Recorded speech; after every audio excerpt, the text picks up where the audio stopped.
비판을 받지 아니하려거든 비판하지 말라. 너희가 비판하는 그 비판으로 너희가 비판을 받을 것이요 너희가 헤아리는 그 헤아림으로 너희가 헤아림을 받을 것이니라. 어찌하여 형제의 눈 속에 있는 티는 보고 내 눈 속에 있는 들보는 깨닫지 못하느냐.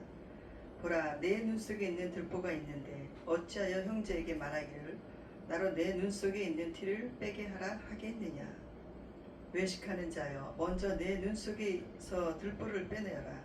그 후에 야 밝히 보고 형제의 눈 속에서 티를 빼리라. 거룩한 것을 그에게 주지 말며 너희 진주를 돼지 앞에 던지지 말라. 그들이 그것을 발로 밟고 돌이켜 너희를 찢어 상하게 할까 염려하라. 아멘.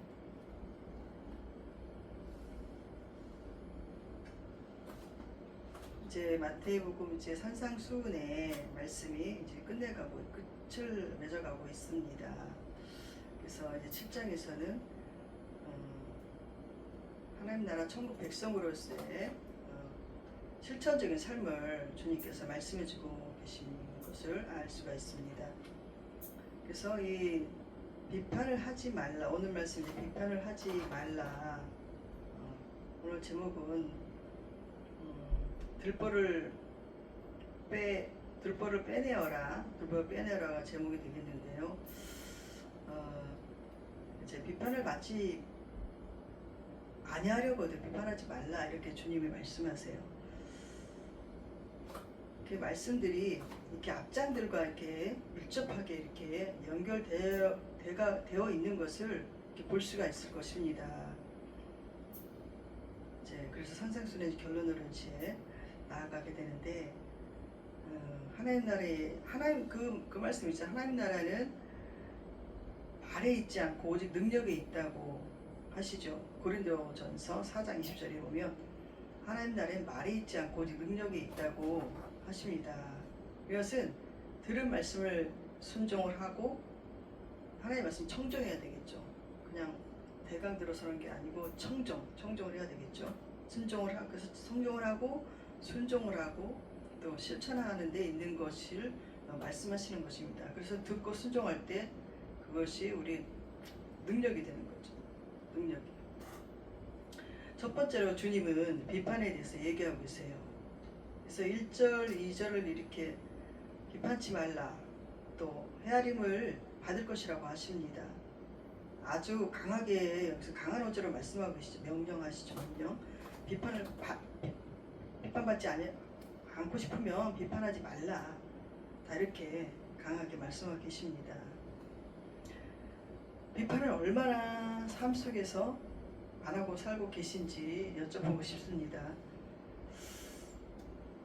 참 우리가 누굴 만나든지 어딜 가든지 자 이렇게 비판하는 것을 많이 보게 되죠.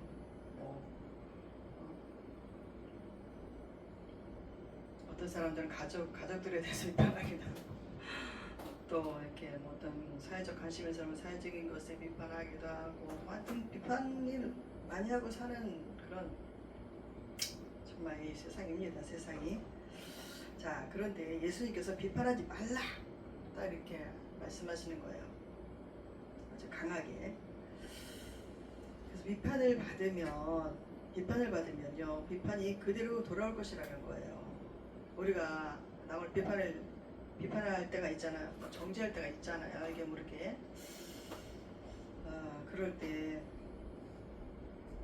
네, 이것저것 이렇게 막 이 일은 저렇고 저건 저렇고 해서 끄집어서 비판할 때가 있어요. 그래서 이제 이거 뭐 지적을 하고 너 잘못됐다 이렇게 막 정죄하는 그런 식으로 말이 되잖아요. 비판이. 그러니까 쉽게 우리는 자녀들에게도 비판식 잔소리를 많이 하고 살았어요. 우리가 낳은 자식들이고 하니까 잔소리를 많이 하지만 우리 눈에 양이 안 찰 때, 부모들 눈에 양이 안 찰 때 잔소리를 많이 하죠. 그래서 이거 했잖아 저거 했잖아 이거 못했잖아 저거 못했잖아 이렇게 하면서 이렇게 잔소리를 이렇게 부모들이 이제 많이 하고 살듯이, 자 그러니까 이게 네가 이래선 안 된다. 너는 이러니까 뭐 못한다. 좀 고쳐라, 해봐라, 그러면서 사람마다 다 가정마다 다 다르긴 하겠지만 그로 인해서 언쟁이 일어나기도 하고 또 소리가 높아지기도 하고 좀 싸움이 일어나기도 하고 그렇잖아요. 비판을 하면 어때요? 자기 자신의 나는 괜찮지만 상대방의 마음이 기분이 나빠지죠. 상당히 기분이 나빠지죠. 그래서 이렇게 누가 누구에게 좀 뭔가 지적을 좀 해주고 싶어. 조언을 좀 해주고 조언과 지적은 틀린데 조언을 해주고 싶을 때 뭔가 좀 바른 말을 좀 해주고 싶을 때 지혜롭게 하라고 하잖아요. 그래서 지혜롭게 어떻게 하냐? 먼저는 그 사람이 좋은 점 먼저 칭찬해 주는 거예요. 그 칭찬해 주면 마음이 열리잖아요. 부드러운 말투로 그러면 그 사람이 그 마음이 좀 열리겠죠. 그런데 그런 거 없어. 근데 내 눈에 들어왔을 때 내가 옳지가 않아. 마음에 안 들어. 그래서 뭐뭐 해라. 저거 해라. 뭐 이것도 못하냐. 뭐 저것도 못하냐. 너는 뭐 이렇게 해서 이렇게 한다 해보세요. 그러면 좋게 받아들여질 말도 실패로 끝나고 마는 겁니다. 관계는 관계대로 어긋나게 되죠. 그래서 이게 실제로 이 비판 때문에 지금 이 시대는 이제 예수님이 이제 이렇게 다 이제 그 말씀하시는 의도가 있지만 지금 우리 현실의 삶에서 보면 이 비판 때문에요 가정이 망가지는 일이 상당히 많습니다. 자녀들이 비뚤게 나가기도 하고 부모가 자녀에게 칭찬을 못하고 맨날 비판만 해보세요. 얼마나 괴로울까. 괴로우니까 그게 쌓이면은 폭력적으로 나오기도 하고 딴 걸로 이렇게 폭발되기도 하고 그렇잖아요. 그렇기 때문에 이 자녀들에게 특히 비판하고 정죄하고 비난하고 조심해야 되는 것입니다. 그래서 또 부부 사이에도 얼마나 그게 처음에는 서로 좋아하고 사랑하고 그래서 결혼까지 하게 되고 자녀도 낳게 되지만 살다가 보면 매일매일 부딪혀 살다 보면 틀린 사람이 만나서 부부가 되는 경우도 많잖아요. 또 비슷한 사람들이 성격이 비슷한 사람들이 만나서 부부가 되는 경우도 많고 그래서 가정을 이루는 경우가 많고 한데 또 자란 환경도 틀리고 또 성격도 틀리고 또 가치관도 이게 틀린 경우가 많기 때문에 이게 비판할 수 있는 이런 환경들이 굉장히 열려 있단 말입니다. 이 가정 가운데도 또 어느 사회든지 다 그렇죠. 어느 공동체든지 그럴 때 이렇게 그래서 이제 가정이 뭐 부부가 심지어는 막 이혼한 상태까지도 가기도 하고 굉장히 막 경제관이 어려워지기도 하고 막 큰일이 나는 걸 많이 보고 듣게 됩니다. 그래서 그 정도로 이 비판의 문제는 쉽게 넘어갈 문제가 아닌 것입니다. 이 당시에는요 예수님 때는 이게 특히 예수님이 지적을 하는 사람들이 많이 있었어요. 그 누구냐? 바리새인들 또 서기관들 특히 이제 종교 유대인이 그 종교 지도자들이죠. 지도자층 자칭 율법을 잘 지키고 다른 하나님의 구원을 받을 수 있어 막 그렇게 하고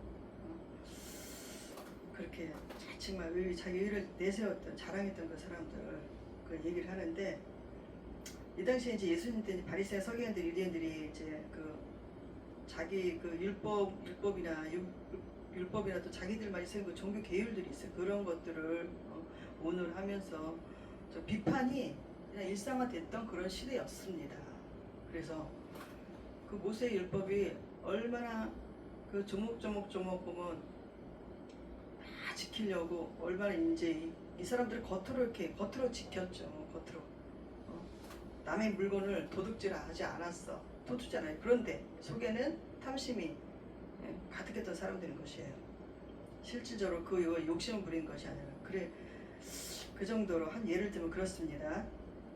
그러니까 마음과 행동하고 딱 그러니까 흙과 백처럼 이렇게 분리되어 있던 이제 사람들이라고 볼 수가 있습니다. 그래서 이 율법은 하나님이 하나의 백성들을 사랑해서 주신 거잖아요. 그래서 이렇게 살면 너희가 행복할 것이다.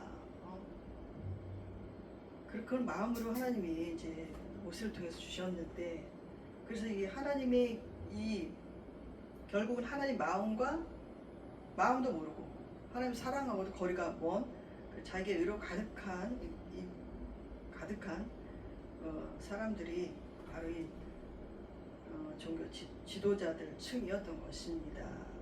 그래서 그러니까 이 사람들 하나님 뜻 잘 모르고 자신들이 의에 하나님 저버리는 그런 영적인 교만으로 똘똘 이제 뭉쳐진 그런 사람들이었던 거죠. 그래서 이제 겉으로는 모세 600여 가지의 그 율법을 잘 지키며 사는 것 같으나 그들의 그 마음속에 기득권과 함께 또 돈과 함께 물질주의에 이렇게 연합되어서 그걸 읽기도 싫을 뿐더러 자기가 하나님 이렇게 하나님이 말씀하는 바가 뜻하는 바가 무언지를 잘 모르면서 이제 그 말씀이 뭐 이루어지는지 이런 거에 관심 있는 것이 아니고 자기네 의가 제일이고 사람들에게 이제 인정받는 것이 최고의 가치로 여기고 살던 사람들이어서 그런 사람들이 그런 이제 그 사회적인 풍토였던 거예요. 그러니까 이제 예수님께서 이렇게 제자들에게 말씀하고 계시는 것입니다. 지금 비판하지 말라 이건 굉장히 강하게 이제 말씀하신 걸로 이렇게 나와 있어요. 그러니 이게 자기 중심이 되고 또 이웃에 대한 사랑이라든가 또 배려라든가 없는 속에 이기주의가 대세를 이제 이루고 있던 것을 볼 수가 있습니다. 그래서 예수님이 오죽하면 이 사람들한테 독사의 자식들 독자의 자식들 하면서 뭐라고 하시면서 지옥의 형벌을 면할 수가 있느냐 막 그러셨잖아요. 그래서 마태복음 여기 23장에 보면은 굉장히 이제 이 바리새인들에 대한 혹독한 질타가 많이 말씀을 하고 계십니다. 나중에 살펴보십시오. 그러면서 이제 하시는 말씀이 형제의 눈 속에 티는 보기 전에 너의 눈 속에 들보를 먼저 제하라고 하세요. 그러니까 이 비판하는 비판으로 비판을 그대로 받을 것이다 이렇게 말씀하시잖아요. 비판하는 비판. 우리가 사실 삶 속에서 누군가를 이렇게 뭐 위에 분을 뭐 비판하거나 말하다 보면은 뭐 이제 이렇게 저런 자기 의견들이 나와가지고 비판할 수가 있잖아요. 그 생각을 내놓을 수가 있어요. 그럴 때 아니면은 뭐 가족들이라든지 뭐 이렇게 해서 뭐 남 앞에 가서 헐뜯기도 하고 불평을 얘기하고 막 그랬을 때 그것이 알게 모르게 우리 모든 성도님들이라든가 여러분들이 자기한테 돌아오는 것을 느꼈던 적이 있을 것입니다. 한 번은 저도 가끔씩 그런 때가 있었어요. 가끔 때가 있지요. 내가 누군가를 헐뜯고 비판했는데 내가 그래서 이렇게 나도 그래 당한 이런 적이 이제 있었단 말입니다. 그래서 이 말씀이 너희가 비판한 그대로 그 비판을 받을 것이라 또 그 헤아리는 헤아림으로 너희 헤아림 받을 것이다. 그러니까 내가 그 사람에 대해서 어떻게 생각하고 어떤 그 감사함을 찾지 못하고 사랑함 없이 그렇게 한 행동을 그러니까 내가 옳다고 여기서 이렇게 한 말이 그렇게 똑같이 헤아림 받아서 도대로 온다는 거죠. 여기서 그 말씀과 연결이 되는 너희가 무엇을 심든지 그대로 거두리라. 예. 그 말씀하고 또 연결이 됩니다.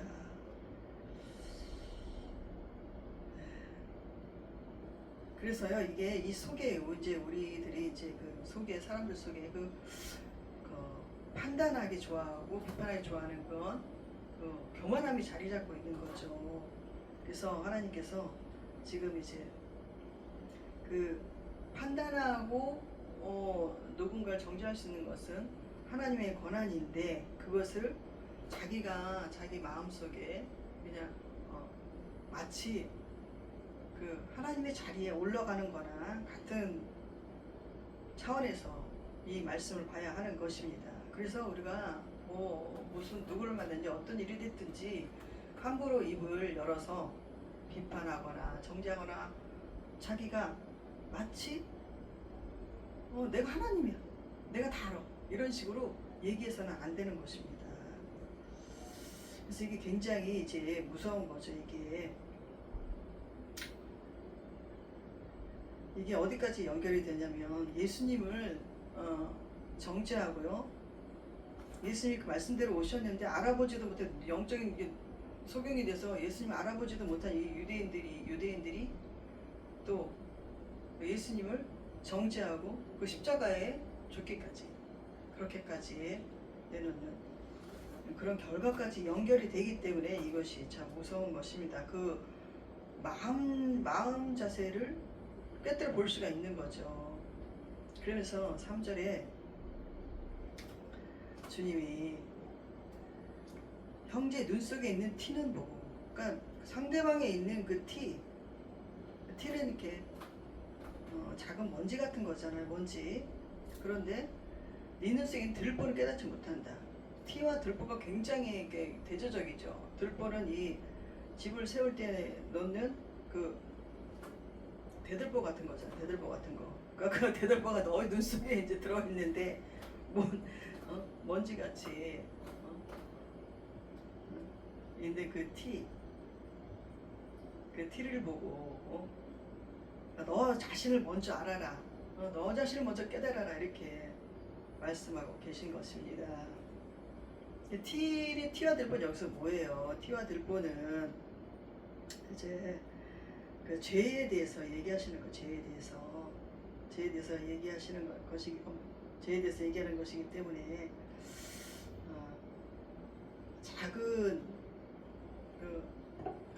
작은 죄를 우리가 볼 줄 알고 그것을 이제 하나님 앞에 회개할 줄 알아야 하는 것입니다. 그래야 자기 자신부터 이렇게 볼 줄 알아야 남이 어떤 일이 있을 때 막 비판하고 정죄하기보다는 그 일을 통해서 먼저 나를 되돌아보라고 하시는 말씀인 거예요. 그래서 내 속에도 그런 들보 같은 그런 게 죄악이 없는가? 회개해야 하나님 앞에 회개해야 할 그런 들보 같은 그런 죄악 같은 것이 없는가? 이렇게 살펴봐야 하는 것입니다.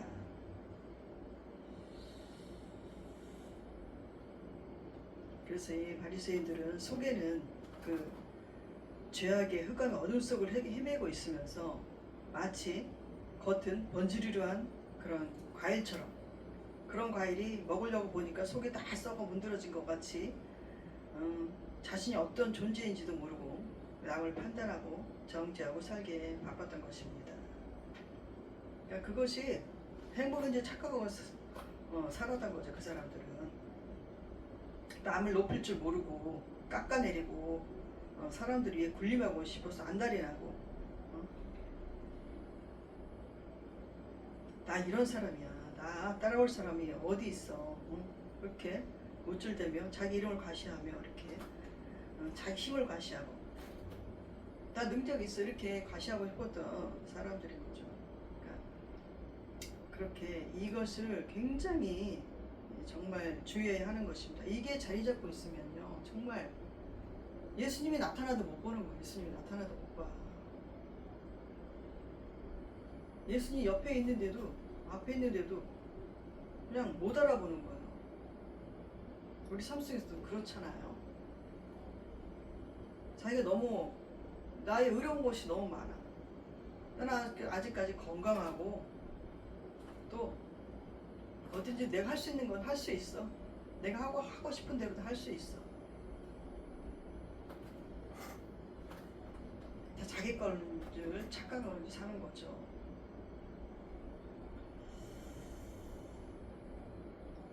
그래요. 여러분도 다 비판의 훈련 이런 걸 받아보셨는지요?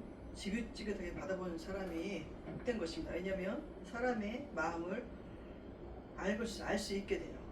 그래서 사람이 마음이 그래서 비판하지 말아야겠다는 마음이 이제 드는 거죠.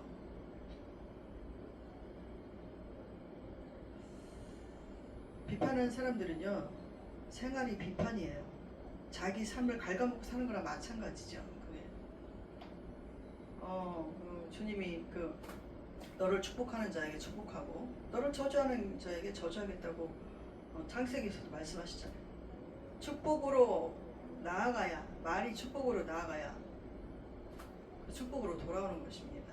우리가 이 원리를 잘 알아야 되는데, 하나님 말씀 모르는 자들, 또 예수님에 대해서 눈이 감겨지고 귀가 막히고 하는 사람들은 하나님 말씀을 들으려고 하지도 않고, 이 하나님 성경이 하나님이신 줄도 모르고, 말씀이 하나님이신 줄도 모르고, 그냥 자기 그냥 고집과 생각대로 아직대로 이렇게 살아가고 있죠. 너무나 안타까운 일입니다. 그래서 그 비판하는 마음을, 상대방에게, 이웃에게 비판하는 마음을 남을 자신처럼 여기고, 내 마음에서 나라면, 그 사람이, 비판받을 만한 사람이 나라면 어떡하지? 하면서 사랑으로 나아가야 하는 것입니다.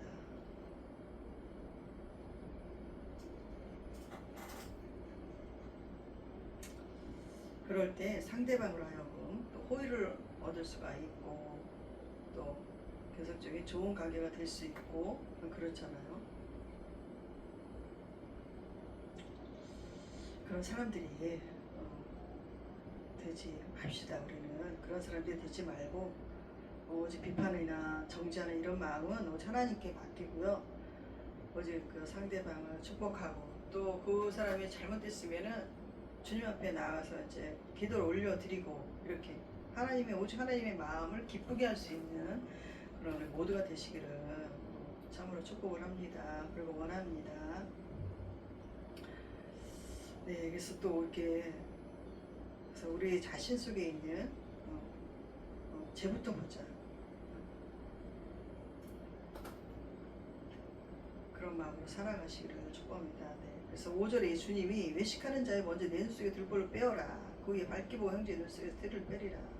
그러니까 알면은 그렇게 하지 마라. 거기서 떠나라 이거죠. 그런 죄에서, 그런 교만한 죄에서, 그 사랑이 없는 마음에서, 헛된 삶에서, 육신적인 삶에서 떠나라 하는 것입니다.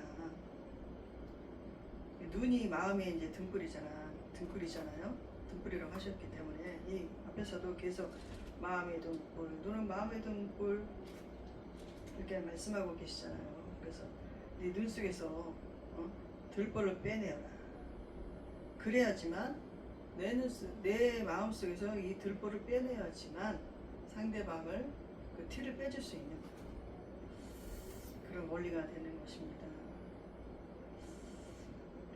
그래서 이렇게 한탄하면서, 예수님이 한탄하면서 이제 얘기하시는 거죠. 그래서 이제 6절에 거룩한 것을 계획해 주지 말며 너희 진주를 돼지 앞에 던지지 말라. 그들이 그것을 발로 밟고 돌이켜 너희를 찢어 상하게 할까 염려하라. 네. 이 거룩한 것을 계획해 주지 말아라. 개와 돼지는 도대체 누굴까요? 예, 5절에 보면 외식하는 자여라 하잖아요. 외식하는 자여는 그 원어의 뜻을 보면 연극배우라는 의미예요. 연극배우. 그러니까 연극배우는 뭐 연극하는데 그치는 거죠. 연극하는데 그치는 거예요. 그래서 이제 이 거룩한 것을, 앞절에 5절에 거룩한 것을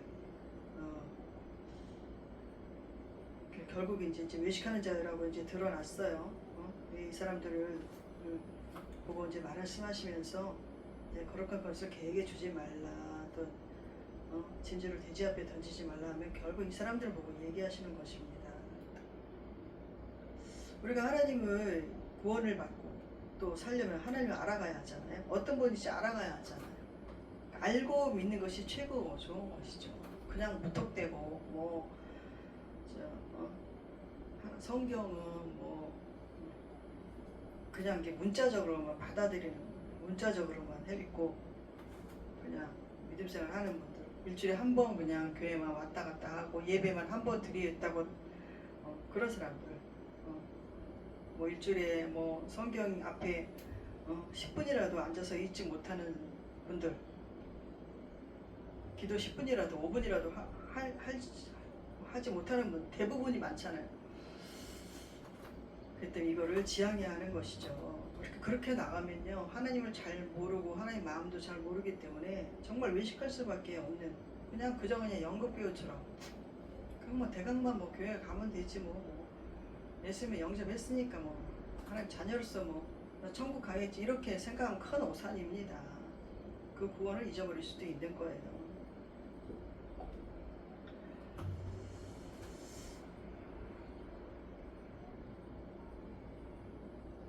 그래요. 그래서 이 거룩한 것은 뭐겠어요? 하나님의 이 말씀이고 천국 복음이고 또 예수 그리스도고 또 성령의 역사하심이고 다 그렇잖아요. 하나님의 좋은 것들, 하나님의 거룩한 것들, 하나님 거룩하시고 또 생명이 넘치고 풍요롭고 기쁘고 감사하고 사랑이 넘치고 이런 예수님의 하나님의 모든 것들 이것을 계에게 주지 말며 진주를 대접던지 말라. 이거는 분별력 우리가 살아갈 때 분별력 있게 행하라는 것입니다. 그냥 아무에게나 이렇게 던지지 말아라. 그러면 이 개는 이거를 찢어버리고 또 돼지는 그것을 발로 밟고 상하게 박살내잖아요. 그러니까 분별력 있게 행하라 하는 말씀이죠. 또 성령님의 도움이 없이는 또 자기의 머리로 하나님 믿는 사람들이 있어요.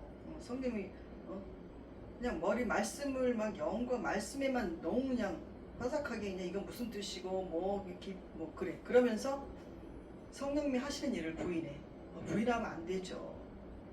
성령님이 얼마나 정말 우리에게 생명을 주시고 질병도 치유해 주시고 마음의 상처도 회복하여 주시고 또 모든 일을 이루시는데 성령님이 하시는 일을 부인하시는 분들이 계시더라니까요. 글쎄 기도를 또 너무 부정적으로 보는 분들도 계시고 주의 종들이 다 그런지 저도 놀랬습니다. 본인이 겪지 않았다고 해서 성령의 불이 정말 임하는지 성령의 불이 하시는 일도 모르고 성령님에 대해서 공부하지도 않고 머리만 이렇게 크신 거예요. 그런 분들은 너무 많이 보고 너무 안타까운 것입니다. 솔직히 말하면 그런 분들이 방언도 안 하시죠. 사모 안 하니까. 사모 안 하면 절대 하나님의 인격이시기 때문에 성령 인격이시기 때문에 주지 않습니다. 불도 내려주지 않습니다. 불을 사모해 보세요. 기도하면서 나도 하나님 사랑이지만 불도 좀 정말 받고 싶고 속불, 겉불 다 받고 싶다고 기도해 보세요.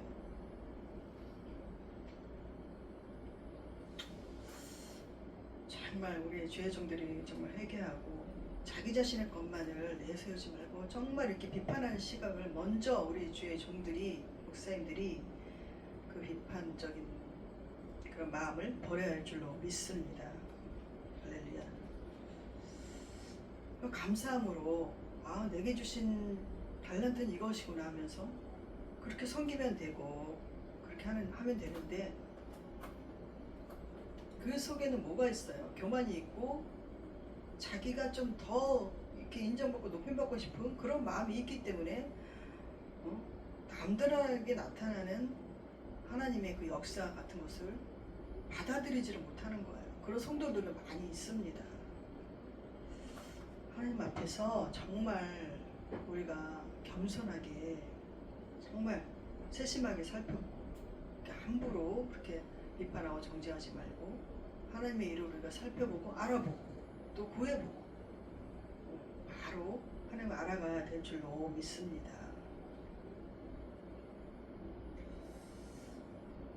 그래서 얼마나 예수님이 이 당시에 성경대로 오신 예수님을 못 알아보는 저들의 다친 마음을 보고 얼마나 마음속으로 붕괴되었을까요? 얼마나 답답했을까요?